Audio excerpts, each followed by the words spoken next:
Yun lang yung pinaka-challenge dito, ulan.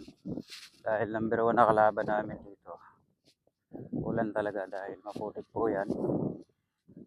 Ayan, ididikit. Double check natin yung mga pailing sa area 14. Ito yung mga part na mayroon ng mga naka-installed na inverter. Bawat location ng inverter. Kalapit-lapit lang sila yung setup natin ng inverter. Okay. So yun yung mangungulikta ng DC wire galing dito sa mga ito.